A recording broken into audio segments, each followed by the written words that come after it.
bien, tout ce qui c'est moins cher, c'est mauvais. On va un petit peu, comment j'avais préparé ça? On va simplifier.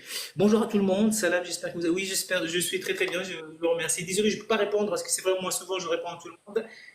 En premier temps, j'explique et après, je vais tout. Donc, on reste que deux, hein, on ajoute personne, c'est possible. Ah, bah, Sinon, comme tu veux, c'est toi qui ouais, vois. non, non, on Moi, ça reste me que deux. dérange pas. Non, non, on n'ajoutera personne, c'est pour l'instant. Donc, on rentre dans le sujet tout de suite. On n'achète jamais quand on a faim. On n'achète jamais, on fait jamais faire les courses, hein. Donc, bien sûr, je ne vais pas vous dire faites votre liste de courses parce que je pense que la plupart des personnes qui le font euh, achetez selon votre consommation réelle. Donc là, je donne des titres et après, je vais faire un petit peu, je vais et privilégier les produits de saison locaux. Ok, on va privilégier les saisons locaux et c'est pas forcément plus cher. Par exemple, là, je parlais tout à l'heure avec Nora. Personnellement, je fais beaucoup de lives.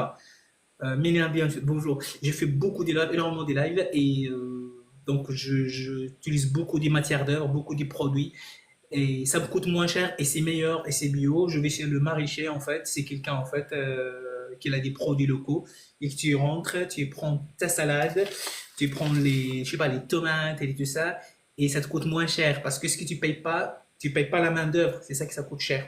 Ok, tu payes pas le supermarché, tu passes pas le transport, tu vas tout ça tout seul et tu payes vraiment énormément. Je ne vais pas dire deux fois, trois fois voire plus moins cher ce que tu payes chez euh, c'est même le marché normal en fait. Donc, en parlant du légume, il y a des légumes quand même qu'il faut privilégier. C'est pas parce que c'est mieux, mais il y a certains légumes comme les carottes. Oh, merci, merci. Les carottes, les concombres et la salade. Carottes, concombres, la salade et les poireaux. Je les privilège beaucoup pour plusieurs raisons. Pour le rapport nutritionnel, le poireau antioxydant très très bien, le détox et tout ça, les carottes, les carotènes, etc., vitamine C, vitamine A, etc. La salade, la carotène, potassium, tout ça c'est très intéressant pour la santé. Et Les aussi, c'est bon. endives, Les endives aussi, tout ça, la salade, quand je dis la salade, toute la famille, je parle des fleurs. Pourquoi je parle de ça? Parce que si vous pensez un petit peu, il n'y a pas de, dans les légumes là, il n'y en a pas de, comment on appelle ça? Il n'y a pas de gaspillage, il n'y a pas de déchets. Les carottes, les poireaux, ah oui, attention, les poireaux, une grande erreur, beaucoup de monde, ils virent le verre de poireau. Non, on ne vire pas le verre de poireau, on l'utilise pour faire une soupe, on l'utilise pour faire le bouquet garni, on l'utilise vraiment beaucoup. Surtout dans les derniers temps, en fait, depuis 2015, surtout en France, et on parlera de ça aussi après, ils ont mis en place un système international, mais en France beaucoup qui sont pointus. Et nous, à l'école, comme les gens qui ont la restauration, ils sont obligés de le suivre, anti-gaspillage. ouais. Donc, oui, anti-gaspillage, comme le supermarché l'utilise. Vous savez, maintenant, depuis 2015, et en fur et à mesure, et ça va être encore plus, maintenant, ils sont obligés à avoir un petit rayon un petit peu pour les moins 20%, 30, 40% maintenant, chose que c'était pas possible avant, maintenant. Donc, pour faire les courses, personnellement, c'est la première chose, je vais voir ce qu'il y a dans le rayon moins cher avec les promotions, parce que parfois on trouve des choses qui sont intéressantes. Certes, si j'ai pas besoin, je sais pas, de fromage, je ne le prends pas, mais je regarde ce qui est en promo. Attention, ce que je vais dire après, c'est important aussi. Privilégier acheter en gros, des grandes quantités. Vous allez dire, chef ou prof, comment? Vous allez dire non, non, mais on achète, on va pas acheter par exemple du lait frais en grande quantité, on va pas acheter, je sais pas, quelque chose qui n'a pas un DLC, date limite de consommation rapide. Non, on achète un produit, attention, avec un DDM. DDM. C'est pas un DLU. Donc, du coup, quand on parle de DM, pas de DLU, vous allez me dire, c'est quoi un DLU? Du coup, date limite utilisation optimale. On trouve sur les produits déshydratés, comme le lait déshydraté, comme tous les produits. Attention, je parle des produits déshydratés, je parle pas les produits transformés, hein. Les pâtes, le riz, tout ça, on trouve le DLU jusqu'à 2015. À partir de 2015, on a remplacé DLU avec DDM, date de durabilité minimale. Et tout simplement, c'est la même chose, sauf qu'ils sont allongés un petit peu plus la vie. Donc, parce que, par exemple, maintenant, les pâtes, depuis 2015, on peut le consommer beaucoup plus de temps après. Donc, comment DDM, date de durabilité. Oui, comment 115. mais elle, alors moi je connais. DDM, qu'on dit maintenant DDM. D'accord. DL. On parle plus de DLIO, on parle de DDM, date de durabilité minimale. Ils ont fait ça, c'est anti-gaspillage, pour éviter le gaspillage. Donc, et c'est très intéressant. Personnellement, je trouve que c'est très intéressant. Donc, pourquoi pas, s'il y a une promo des pâtes, j'achète beaucoup des pâtes, j'achète beaucoup de riz. Bon, tout le monde, quand il y avait la crise sanitaire, vous vous rappelez la période qu'on achetait. On peut faire ça aussi encore, pas besoin d'acheter énormément, mais c'est vraiment, je trouve ça c'est intéressant. Donc, acheter vraiment en gros. En priori, si on achète en gros, c'est des choses comme ils ont un DDM, on est gagnant. OK? Donc, c'est sûr, je ne vais pas tout citer, mais on va toujours simplifier pour pas être très, très l'être humain, on va aller, attachez vos ceintures, on va faire un petit voyage dans le passé. L'être humain, il y avait à une époque qu'on appelle l'homme préhistorique. Il y avait l'homme, il y avait la femme à la maison, j'aime bien ça. Il y avait la femme à la maison, à la cave qui préparait à manger, tout ça. L'homme, il sort et il allait chercher la nourriture. Et depuis le temps, en fait, on a développé une chose qui est l'être humain. Et quand il va chercher, la première, on a besoin pour se nourrir, pour l'énergie, on a besoin d'énergie. Qu'est-ce qu'on a besoin? La première chose, les protéines. On a besoin de deuxième chose, l'énergie. Bien sûr, vous allez dire l'eau. Oui, bien sûr, on parlera de l'eau aussi. Hein. On a besoin des protéines, on a besoin de l'énergie. Depuis le temps, on s'est développé, on a évolué avec le temps, on aime bien l'énergie. Et qu'est-ce que ça donne l'énergie après les protéines? Qu'est-ce que ça donne l'énergie? C'est le gras et c'est le sucre. Et pour ça, l'être humain, il adore le gras et le sucre. C'est pas pour rien. Parce qu'on adore le gras, tout ce qui est frit, tout ça, on adore. Je parle pas si c'est bien ou pas pour la santé. Je parle de tout ce qui est énergie. C'est bon? Donc, on commence par les œufs. On parlera de l'eau aussi à la fin, si vous voulez. On commence par les œufs. Les œufs, c'est un rapport protéiné vraiment très, très intéressant. J'ai fait une recherche un petit peu, quand même, j'ai fait une recherche sur Internet. L'œuf, à peu près un œuf, hein, ça coûte entre 30 à 40 centimes. Entre 30 à 40 centimes. Ouais, désolé pour les personnes, parce que moi j'ai des personnes qui parlent en arabe et ils sont un peu choqués que je parle en français. Donc là, c'est un live qu'en français. Demain, je vais faire la même live. غدا غندير le live غنديرو بالعربية إن شاء الله. Ok, مع ثلاثة. Donc on revient un petit peu en français. Pardon? Dis à cause de moi, désolé. Non, non, non, non, Fanny, hein, non, avec un grand plaisir. Donc 30 à 40 centimes. 30 à 40 centimes, vraiment, c'est rien. Certes, c'est pas, ils ont tous les mêmes prix. Vous allez me dire, est-ce que c'est mieux privilégier les œufs bio? Moi, personnellement, je suis contre le marketing. Hein. On parlera de la marketing aussi après. Je suis contre le marketing parce qu'on me pousse, mettez bio, prenez ça et tout ça. C'est pas forcément que c'est meilleur. Okay? Donc, l'œuf en général, c'est bien, c'est un bon. Donc, c'est les personnes qui prennent des produits laitiers. Certes, moi, personnellement, je ne les prends pas. Mais si vous aimez, petit conseil, notez-le. Les yaourts, prenez en gros, première chose. OK? Deuxième chose, sachez une chose. Les yaourts, oui. Moi, j'ai fait une recherche. Le kilo, bien sûr, on n'achète pas un kilo de yaourt, mais je regarde un petit peu. Un kilo de yaourt nature, ça coûte 1 euro jusqu'à 1,5 €. Les yaourts avec la vanille, je ne sais pas, les yaourts aromatisés, ça peut coûter de 5 jusqu'à 5 euros. C'est trop cher. Pourquoi je vous dis ça? Toujours pour acheter et qui est moins cher, privilégiez les yaourts grecs ou quoi que ce soit, mais nature. Et vous, chez vous à la maison, vous pouvez ajouter des fruits, vous pouvez ajouter de la vanille, vous pouvez ajouter... Et ça vous coûte énormément moins cher et c'est franchement beaucoup plus intéressant. Donc, on parle de protéines, on a parlé des œufs, on a parlé des produits laitiers, on a parlé des yaourts. Écoutez, je ne veux pas rentrer dans le débat parce que sinon ça va être un autre sujet, ça va glisser s'il est bien ou pas pour la santé. Personnellement, je ne bois pas de produits laitiers, je suis contre, mais un minimum, on peut, un peu de fromage et tout ça, je ne vous conseille pas de... C'est vrai, si on rentre dans le détail, les faits pour le veau, on avait parlé une fois et tout ça, c'est sûr. Mais là, on parle pour faire les courses, pour pas... Donc, les yaourts. Par exemple, aussi, on parle de ça, le thon. En général, le thon, les boîtes de conserve, là, on parle de boîtes de conserve, il est riche de protéines. Il faut savoir aussi qu'on achète le thon, les boîtes de conserve avec du poisson le moins cher, c'est le maquereau avec le vin blanc. Bon, le maquereau tout court. Donc, celui-là, il est moins cher, mais à partir du moment qu'on prend une conserve avec à la catalane, je sais pas, avec les petites poivrons, les petites tomates et tout ça, ça coûte énormément moins cher, 3 fois plus cher. Le rapport calorique ou le rapport nutritionnel, c'est moins. Okay? Donc, du coup, personnellement, je trouve que c'est assez un petit peu logique, je prends un temps normal et je peux le cuisiner ou ajouter des petits aliments à côté. Et parfois, il faut même pas beaucoup. Donc, on est dans l'anti-gaspillage. Et ça, ce que je fais dans mes lives, je prends tout ce qui me reste, un petit peu de poivron, je peux les couper et un petit peu de tomate. Et du coup, j'ai un temps à la catalane, je sais pas, un temps avec le citron, etc. Donc, ça me coûte moins cher. Les légumes, on a parlé en fait des légumes détox et tout ça. De l'eau aussi, pareil. Donc l'eau, je sais que l'eau de robinet est aussi en fait dans l'eau. On dit 1 sur 100. L'eau de robinet, ça te coûte une fois. L'eau qu'on achète, c'est 100 fois plus.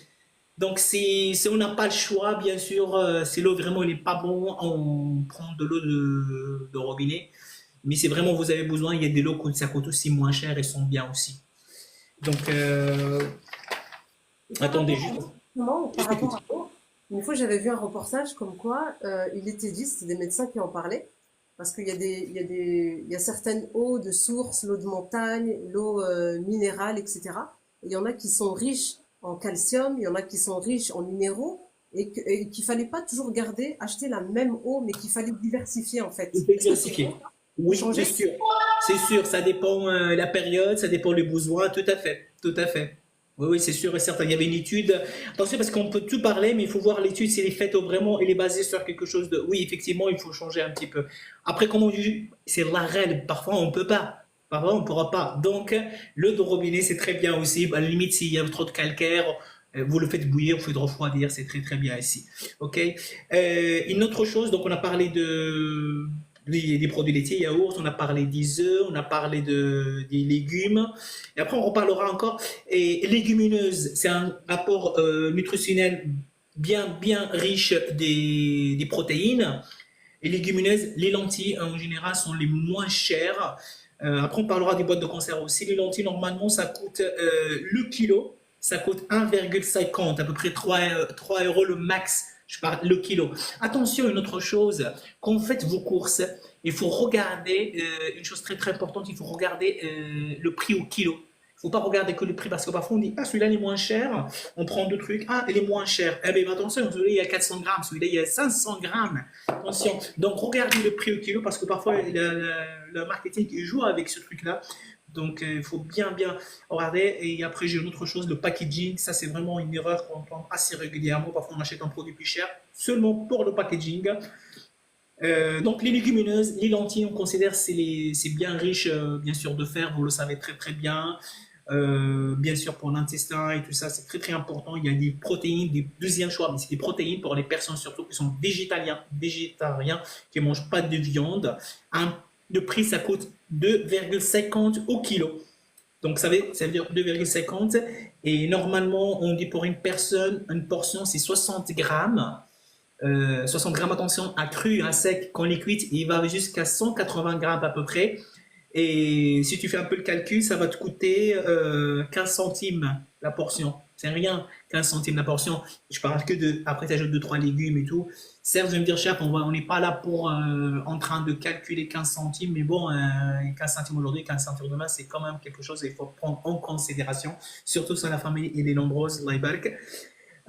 Donc voilà en fait, pareil en fait si on parle maintenant de la viande, le poulet souvent c'est le moins cher, on considère c'est le moins cher, normalement on considère entre 5 à 10, allez 11 euros le kilo. On privilège souvent dans la restauration et tout ça, mais je pense même dans la maison on privilège, euh, vous avez trouvé ça bizarre, pas le poulet entier, sauf si on a vraiment besoin de faire un rôti, ça c'est autre chose, je parle des prix.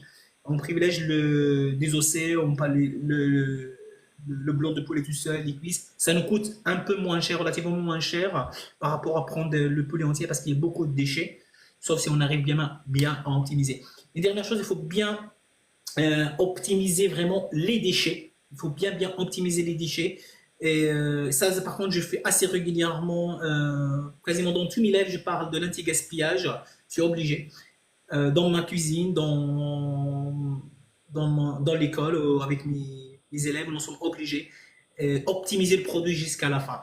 Après, bien sûr, jusqu'à qu'on achète nos produits, il faut savoir les conserver bien aussi, donc les mettre en bas où il y a des légumes avec un papier sopalin, chose que malheureusement, il n'y a quasiment personne qui le fait, un papier absorbant. Tu le fais ou pas? Je le fais, mais tu vas rigoler. Je le fais pour la pastèque, parce que la pastèque, quand on la coupe, elle lâche de l'eau. Je mets Ouais, bah du écoute, savon et je oui, le parce fais que toi, tu le vois, mais tous les légumes, tous les fruits, ils lâchent de l'eau, sans exception, sans réserver. Donc, mettez un peu d'absorbant, et du coup, quand on a déjà parlé, l'eau, pH, potentiel hydrogène neutre, et quand il y a plein de bactéries, il y a des bactéries, il y aura des bactéries. Donc, forcément, il y aura des bactéries. Donc, mettez un papier soupana absorbant qu'elle absorbe tout l'eau. En fait, il y aura moins des bactéries. Attention, les œufs aussi, les œufs. Donc là, on parle d'autre chose. Les bactéries des œufs, il y a de la salmonelle. C'est pas de la. Mais quand même, les œufs, à la limite, on mettra en bas. On ne le mettra pas dans la boîte, dans la porte, parce qu'il y a de la salmonelle. La salmonelle, c'est une petite bactérie qui provoque la typhie, la paratyphie. Et il va faire un petit voyage pendant que toi, tu dors dans ton frigo. Il va aller ici, il va aller ici, il va aller ici. Et du coup, le lendemain, tu prendras le beurre, tu tartines ton beurre avec la salmonelle. Donc, attention. Oui, merci la meilleure. Donc les œufs, on le met en bas avec les légumes couverts, mais jamais dans les portes. Donc on avait parlé le poisson aussi, de privilégier le poisson frais. Les légumes, alors parfois la reine, ben, on peut pas, on achète des légumes qui sont surgelés. Bon, écoutez, si on va tout détailler, qu'est-ce que c'est bon, on va finir pour rien manger, ok? Parce que je sais qu'il y a des études qui disent non, les produits surgelés, c'est pas bon, ça c'est pas bon, ça c'est. On va finir par rien manger après. On Donc, peut du pas tout coup, manger. On peut on pas n'a tout pas le choix de prendre, à la limite, quelques produits surgelés, c'est pas grave, il faut juste les savoir les cuisiner. Certes, vous n'allez jamais avoir le même rapport nutritionnel, jamais de la vie, c'est sûr, mais quand même, c'est déjà bien. Ça coûte plus cher, pour deux choses, ça coûte plus cher parce que quand même il y a la conservation et tout, et ça coûte plus cher parce que le rapport nutritionnel est mieux et qu'on le cuit, on a moins de quantité, bien évidemment. Et savoir cuisiner tous vos légumes et tout ça, pas très, ça dépend en fait la recette et tout ça. Optimiser aussi vos préparations. Et attention maintenant au packaging. Attention au packaging. Attention le marketing. Ça, franchement, je sais que c'est. Merci pour les astuces. Avec un grand plaisir, Baladi. Et désolé que je parle qu'en français aujourd'hui. Saute. Alors, je tiens à J'ai rien préciser compris. qu'il ne parlait pas en français il y a quelque temps, hein. Comment? Alors, je parle à mes invités. Je tiens à préciser qu'il ne parlait pas français il y a quelque temps, et qui vient de, c'est un chef Oui, c'est étoilé vrai. qui vient d'Italie et qui il a dû apprendre sur le tas, hein, c'est ça? Ah oui, oui, je suis sur le terrain. J'ai jamais été à l'école. J'étais à l'école pour enseigner seulement. Ah, Ah oui, si je fais des erreurs, c'est pas ma langue maternelle, hein. Je le parle depuis 2016, 2015-2016. J'ai commencé à zéro, je parlais pas. Donc si je fais des erreurs, bon, tant pis. alors, il y a une question ici par rapport aux œufs. Alors, j'achète mes œufs donc à la ferme et je ne les mets pas au frais. Est-ce que c'est bien ou pas? Parce qu'il y en a certains qui mettent les œufs. Oui, oui, Voilà, oui. C'est une question qui souvent me le disent. d'accord. Tu sais ça, à force d'entendre ici, entendre ici. On va simplifier. Je suis toujours pour simplifier les choses. Alors, deux choses. Les œufs, c'est un produit comme les autres. Si tu les mets au frais, ça se garde plus longtemps. Sur ça, on est d'accord. OK? D'accord. L'inconvénient des œufs, si vous le mettez au frais, madame, il va polluer, il va ramener, il va véhiculer des bactéries dans votre frigo. La salmonelle. Ça, c'est sûr et certain. Donc, regardez sur Internet, chaque coquille des œufs, quoi que ce soit, il contient la salmonelle, qui provoque la maladie typhique paratyphique. OK? Donc, si vous voulez garder à température ambiante, à température de la cuisine, ça va se garder moins longtemps. Les œufs, ils n'ont pas de DLC. Tout à l'heure, j'ai parlé DLC, j'ai parlé du DM. Ils ont DCR. On appelle ça DCR, date limite de consommation, pas pour les œufs. On peut le consommer peut-être quelques jours après, c'est pas grave, les DCR. Effectivement, même les œufs, ils ont allongé la vie des œufs. Mais s'il fait chaud, comme là à l'instant, utilise les œufs, ça peut être dangereux. Et il faut pas les laver. Il faut pas les Ah laver. non, ça, non, jamais, jamais. Ça, jamais. Ah non, il ne faut pas laver les œufs. On lave les mains avant, après le cassage des œufs. Surtout après. Ah non, non, jamais laver les œufs. Et dans notre culture arabe et musulmane, parfois on lave. Ben, souvent ils me le disent, mais c'est rien à voir avec les religions. C'est pas moi qui le dis, hein. Donc j'ai demandé aux gens qui savent, qui m'ont dit non, non, ça n'existe pas ça n'existe pas. C'est pire, voilà, c'est pire comme il a dit là. Quand on lave les œufs, quand tu prends un œuf et tu commences à laver, tu es en train de nourrir les bactéries. Tiens, tiens, ils sont contents, ils vont se développer, tout ça, donc ils sont très contents. Tout compris? Donc attention, là, j'avais les œufs. Donc on revient sur ce qu'on parce que je veux pas en fait. J'espère que j'ai répondu à votre question. Et après je réponds à toutes vos questions, hein. Je ouvre un petit moment pour ouvrir toutes les questions, pour répondre à toutes questions. Donc pareil, comprend aussi, comme je dis, le thon, le yaourt, et tout ça. Prenez-le naturel si possible et vous l'aromatisez chez vous. Le yaourt, le thon, et éviter le packaging, par exemple, éviter tout ce qui est sur à la mode, parce que comme on avait parlé tout à l'heure, une fois il y avait l'avoine et tout ça. Le blé, on trouve quasiment la même chose. J'ai pas dit que l'avant c'est pas bon, mais trop de l'excès d'avant c'est pas bon non plus. Donc attention le marketing, attention la mode. Il y a des choses qui sont bien aussi, mais parfois ça devient que de la mode. Et quand il y a des choses à la mode, les prix ça augmente. Donc le packaging, surtout parce qu'ils ont les enfants et tout ça, on parlera tout à l'heure. Le packaging, parfois, qu'on voit sur un rayon, bon, je rentrais dans la grande surface, quoi que ce soit, on trouve un truc avec un super packaging. Parce que j'ai fait une fois un choix avec le. Personnellement, j'aime bien l'avoine. L'avoine. Le flocon d'avoine. Oui, le flacon d'avoine. Hein. Tu sais comment on dit ça en arabe? Non, dis-moi. Je l'ai appris récemment. Dès que je l'ai appris, j'ai dit punaise. On dit le khortal, ça tue tout, hein, au chauffe. Quand j'ai entendu ça, j'ai dit punaise, je l'ai mangé pendant des années. Après, j'ai arrêté de le manger. Bon, bref. Donc, oui, c'est un autre. Donc, quand j'ai vu en fait les packaging, j'ai les pris un petit peu, j'ai testé. Et franchement, il y avait un qui était vraiment le moins cher et c'était même vraiment beaucoup mieux. Le rapport nutritionnel, c'était meilleur. Donc finalement, tu payes que le packaging. Donc, quand tu fais les courses, fais-le quand tu as le temps. Quand tu n'as pas faim, quand il y a moins de monde. Après, bien sûr, vers le soir, parfois il y a des promotions, mais fais-le quand il y a moins de monde. Parce que parfois, tu vois qu'il y a beaucoup de monde en caisse, tu essaies d'aller plus vite, tu n'es pas et tout ça. Faites-le quand vous avez le temps. On fait les courses. Plus que tu fais les courses, plus que tu auras tendance, parce que tu le savais déjà, de prendre des choses qui sont inutiles aussi. Donc, c'est vrai que je parle de beaucoup de choses. Donc voilà, les œufs, on a parlé, le thon, les légumineuses, le poulet, les poissons aussi. Donc privilégier les produits locaux, c'est toujours les légumes de saison. Certes, je vous ai dire aujourd'hui il n'y a plus de saison, mais privilégiez quand même les légumes de saison. C'est mieux. Si vous avez un maraîcher, c'est la top du top. Personnellement, je ne regrette pas. Depuis que je l'achète des maraîchers, j'achète quasiment plus de légumes hein, chez les autres. Le bio, on parle de bio un petit peu, vu qu'on parle de marketing. Le bio, c'est pas toujours intéressant que ça. Soit vous allez rentrer dans le débat, est-ce que tout est bio 100%? Non, impossible, on trouve bio à 100% impossible. Il y a un moment qu'ils ils ont inventé le biodynamique, je ne sais pas si vous avez, et après je pense qu'il n'a pas eu beaucoup de succès. Le bio du bio, quoi, genre le bio du top, ça c'est dans le marketing. Haut de gamme. Comment? Ouais. Le haut de gamme, genre les bio à 100%, mais ça n'a pas eu de succès. Le bio c'était à la mode à une époque.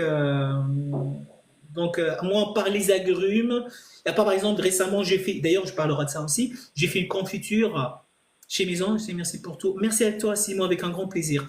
Donc, j'ai fait récemment un live avec les confitures fait maison. Tiens, là, si tu avais regardé un petit peu, c'était avant-hier, je pense, oui, avant-hier. Euh, Pareil, les Abonnez-vous, confitures. Pardon? abonnez-vous, il propose des très très très très bonnes, Merci.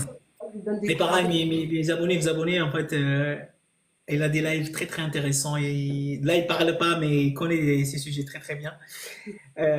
Donc, oui, j'ai préparé en fait les légumes. Là, par contre, j'ai été acheter des légumes bio parce que là, j'ai fait une confiture de fraises. J'avais qu'un fruit protagoniste. Donc, j'aurais bien aimé qu'il soit bien comme il faut. Et franchement, c'était très très très bon.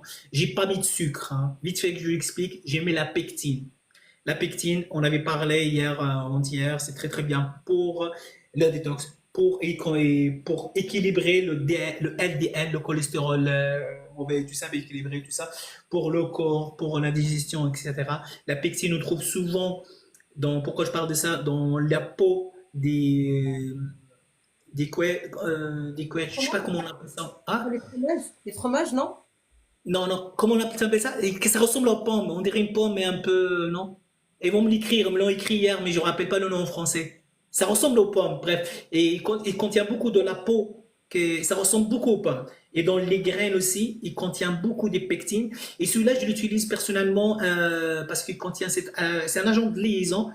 Oui, c'est farj, c'est dit en arabe, mais je veux en français. Hein? Le coin, Comment on dit? le coin.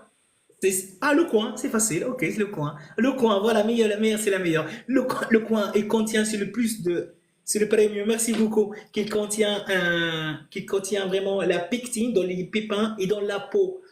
Donc, mais j'avais pas trouvé le coin, donc j'ai acheté de la pomme et c'était franchement très très bon. Et là, par contre, j'ai privilégié le bio. La dernière fois, j'ai fait une glace aussi.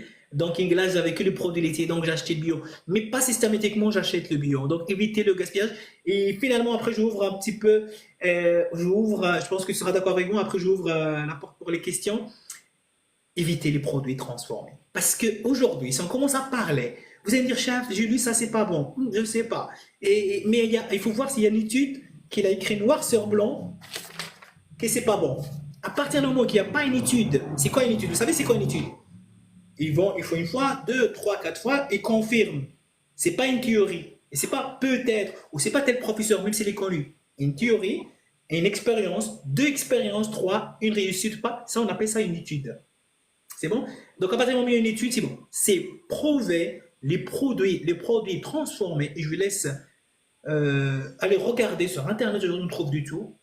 Des produits transformés comme les cubes pour vous l'appelez les bouillons, les fonds, on appelle ça dans le fond brun, fond, et les produits transformés, les préparations culinaires élaborées à l'avance. C'est les produits déshydratés qu'on met dans le micro-ondes. C'est pratique, hein, je suis d'accord, c'est pratique. Mais c'est très très mauvais. Les patinoises, je sais que nos enfants ils aiment bien, hein. Personnellement je l'aime pas. Mon fils il le mange, mais c'est mauvais pour la santé. Regardez, ça par contre c'est prouvé que c'est mauvais pour la santé. Regardez, c'est pratique, c'est cher aussi, vous le savez très très bien, mais c'est très mauvais pour la santé. Personnellement, je préfère manger une pasta in bianco, pâte en blanche, sans manger ça. Ok? Après, quand on a faim, on n'a pas le choix, on n'a pas le choix. Mais les sauces aussi, bien sûr, les sauces ici émissionnées et tout, évitez tout ça, franchement, ça, c'est pas bon du tout. C'est cher, c'est hyper cher et c'est pas bon pour la santé. Donc, bien sûr, on va pas réussir à tout dire parce qu'il y a plein de choses. J'essaye de faire un petit peu le gros titre, un petit peu, et après, bien sûr, acheter au kilo toujours, regardez les prix au kilo, privilégiez quand même la quantité un petit peu si vous pouvez, hein. Et on privilégie quand la quantité. Quand on a un DDM, rappelez-vous, DDM, date de durabilité minimale, qui a une vie beaucoup plus longue. On ne va pas prendre un produit qui va durer quelques jours, on va le prendre pour quantité. Non, le riz, les pâtes, etc. Donc, n'hésite pas si tu as des questions, comme ça. Si tu as des questions, des personnes ont des questions, n'hésite pas. Alors, moi, honnêtement, alors, tu sais pas, hein, mais tu m'as appris énormément de choses, hein, notamment sur les œufs, sur le papier absorbant dans le frigo, sur le fait de ne pas mettre les œufs aussi dans la portière, etc., etc. Bah, en parlant, regarde, j'ai pris des notes, hein. J'ai pris Oui, beaucoup j'ai de bien vu. notes. C'est vraiment top. C'est vraiment top. Et puis, peut-être par rapport à toi, comment tu fais tes courses? Est-ce que, en tant que cuisinier, est-ce que tu achètes en petite quantité? Ou est-ce que, enfin régulièrement avant chaque recette, ou est-ce que tu anticipes justement? Hum. Alors, moi, on n'est que deux, moi et mon fils. Donc, ça dépend de la période. Donc, là, on est en vacances, donc ça va. Mais quand on n'est pas en vacances, moi, je mange au travail. En fait, on s'adapte aussi, comme tout le monde aussi. Vous avez tous une vie. Moi, je travaille, lui, il mange à la cantine. Donc là, on mange qu'un repas par jour ensemble. OK? Donc là, par exemple, je fais les courses une fois. Oui, une fois par... le pain, je le mange vraiment rarement, donc peut-être à part le pain, les petits trucs. Mais là, je fais les courses une fois par semaine, c'est suffisant. Ok, c'est là. Mais nous ne sommes que deux. Attention. Certes, maintenant, je compte pas quand je fais mes lives, je fais quasiment les courses tous les jours, mais ça, c'est différent. Donc ça, c'est une autre activité, donc je les compte pas en fait. Mais avant de faire les lives et tout, je faisais les courses peut-être une fois par semaine. À part le samedi que je peux acheter le pain ou les croissants, tout ça, parce qu'on mange ensemble le samedi et dimanche. Le marché, je vais parfois au marché aussi.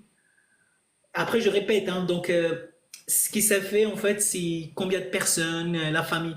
Comme on avait parlé aussi, avant dans le temps, et quelqu'un de très très intéressant, il m'avait dit ça, écoutez, avant dans le temps, dans la culture arabe, maghrébine et tout ça, et il y avait le tagine, il mettait dans une grande quantité le couscous, il mettait tout en grande quantité parce que la famille, elle était nombreuse.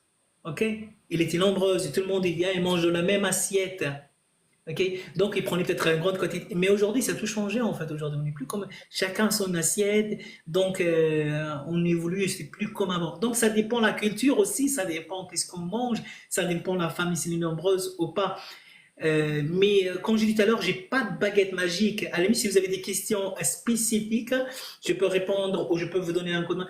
Mais moi, quand je fais les courses pour deux personnes, et pareil, même pour deux personnes, buonasera, ciao Asma, même pour deux personnes, je fais pas les courses de la même façon pendant toute l'année. Donc là, on est en 2002, je répète et tout ça, on mange là-bas tous les jours, le midi et le soir. Mais quand on est en période scolaire, pareil, je pense pour tout le monde. Donc quand je vais faire les courses, donc ça dépend en fait de ma culture, ça dépend de ma diète, ça dépend de plein de choses. Aussi en parlant de la diète. Si moi je veux pas les produits laitiers, j'achète pas les produits laitiers. Donc pourquoi je dois acheter un produit laitier en fait? Si je veux faire vraiment manger. Alors oui, donc là il y a une chose, par exemple, on a parlé des œufs, on a parlé du thon, on a parlé de l'eau, on a parlé des légumineuses, on n'a pas parlé de matières grasses. Les matières grasses, c'est intéressant, c'est très très intéressant. Et du coup, par exemple aujourd'hui je fais un live. Et c'était très intéressant aussi parce que on a utilisé que l'huile de coco. L'huile de coco, en fait, c'est l'huile saturée, bien sûr, c'est une huile saturée, attention, mais c'est très bénéfique parce que bien pour la peau, attention évidemment, c'est bien pour la peau, pour les cheveux, pour les ongles, anti-vieillissement, ça c'est très intéressant. Donc, et aussi, l'avantage, même si c'est une huile saturée, vous allez me dire, l'huile saturée c'est pas bon, oui, mais là on utilise qu'une petite quantité et je l'ai montré en fait, une demi-cuillère, une petite quantité, il va étaler dans toute la poêle un petit peu et on peut utiliser vraiment le point de fumée. Il va jusqu'à 180 presque, donc il ne brûle pas comme l'huile d'olive et tout ça. Et le résultat, c'était très bon. Franchement, je me suis régalé. Et l'huile de noix de coco est pas chère. Beaucoup, beaucoup moins chère que l'huile d'olive. J'adore l'huile d'olive, hein, attention. Mais celui-là, c'est moins cher. Des choses qu'on n'utilise pas beaucoup. Ça vient, hein, ça va venir aussi. Par exemple, aussi de la marketing, le beurre. Alors, si on aime le beurre, on l'achète. Si vous faites, on l'achète pas. Donc, arrêtez avec 20% de ça ou l'oméga 3. Ça, c'est que de marketing. Et ça sert à rien du tout, du tout. Regardez bien sur Internet, surtout, ça ne sert à rien. C'est que de marketing. Vous payez beaucoup plus cher, vous payez le packaging, vous payez la pub, vous payez tout. Et je n'ai pas dit qu'il n'y a pas d'oméga 3, mais la quantité d'oméga 3, regardez quand on a, ou l'oméga 6 ou je crois que ce soit, il n'y en a pas assez en fait. Donc, et pendant la cuisson, ça va se volatiliser assez rapidement. Donc ce n'est pas utile. J'achète du beurre ou je ne l'achète pas. J'achète le beurre bien riche de matières grasses et j'utilise très très peu. Au lieu d'acheter un beurre avec une émission beaucoup d'eau, je ne sais pas, au blanc et ça, et quand je tartine, l'humidité, ça va s'être absorbé, donc j'ai besoin de mettre plus. Et pareil pour la cuisson, attention. T'as une question? Oui, par rapport à l'huile de colza, est-ce que c'est la même chose ou pas? L'huile de colza. La même chose de quoi? Le fait de dire, est-ce qu'elle a la même spécificité que l'huile que tu as utilisée, par exemple? Est-ce qu'elle va, Euh, est-ce que, il faut en mettre plus, il faut en mettre moins? Parce qu'apparemment, d'après certains médecins, elle est bonne pour la santé. Elle a j'ai peut-être pas dit non. Attends. Désolé, j'ai commencé. Alors, l'huile de colza, elle est faible en graisse saturée. D'accord. Comme on appelle le point de fumée, elle est élevée. Pour ça, on l'utilise pour les cuissons. Elle peut aller, parfois on dit 200 jusqu'à 220. Moi, 220, j'évite. Hein, ok. Un goût neutre aussi et bien aussi pour la durabilité. Et c'est sûr, en fait, pour le bon cholestérol, le LDL, il est bien. Donc ça, l'huile de colza. Pour ça, on trouve toujours l'huile de colza un petit peu mélangée avec l'huile d'olive, etc. Je ne sais pas si c'est ça la question, donc, parce qu'il m'a dit juste. Oh, c'est bon. Ouais, c'est par rapport à, ouais, Donc c'est un gras insaturé, notamment les riches d'oméga 3 et oméga 6, qui pendant la cuisson, ça ne va pas volatiliser trop vite. Tout ce qui est 3 et 6, c'est bien pour le problème cardiovasculaire, on le sait très très bien. Pour ça, les personnes parfois de certain âge ou qui font beaucoup de sport, sinon pas besoin, qui font beaucoup de sport ou tout ça, qui font la marche ou période de fatigue et prendre des gélules dans l'oméga 3, vous le connaissez, tout ça. Si bien, mais pas tout le temps non plus, hein, pas tout le temps parce que finalement aussi ça va tomber en fait dans le marketing et tout. Donc pareil, l'huile de colza elle est riche, elle est un huile gras insaturé, elle est riche de. Salut Ismi, j'espère que tu vas bien, je suis là de nouveau. Donc elle est riche de oméga 3 et oméga 6, c'est bénéfique vraiment pour la santé cardiovasculaire. Et le problème quand on a des matières grasses parfois parce qu'on dépasse le point de fumée, c'est là que ça devient un peu nocif. Et quand on dépasse le point de fumée, il y a deux points. il y a le point de fusion, le moment qu'elle dépasse de l'état solide à l'état liquide, et le point de fumée, c'est le moment qui va brûler, qui va cramer, et qui va former une molécule qu'on appelle la choléine. C'est très dangereuse, qu'elle attaque directement le cœur et provoque des problèmes cardiovasculaires.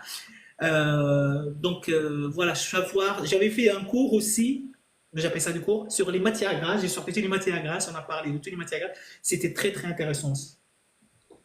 D'où l'importance de changer d'huile de friture, par exemple, assez régulièrement. Ah bah oui. Et avoir, comment vous l'appelez le thermomètre, avoir une thermosonde, le vrai terme c'est thermosonde.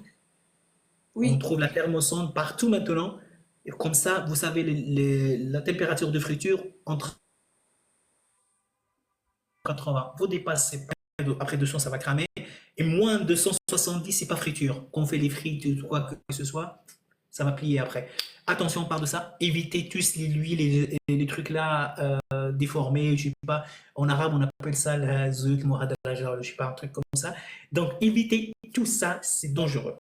Prenez vraiment l'huile de tournesol, tout ça, mais évitez tout ce qui est mélangé. Je sais pas, il y avait un truc, la végétaline, tout ça, c'est vraiment. À partir du moment qu'il y a un mélange, c'est pas bon du tout. Merci pour le partage. Bonne soirée, chef. Merci, Naïm Sabr. Merci à tout le monde. Est-ce qu'il y a des questions? alors, quels fruits et légumes en ce moment? Ah, en ce moment, Alors, comme tu as dit tout à l'heure, il n'y a plus vraiment de saison, mais qu'est-ce que tu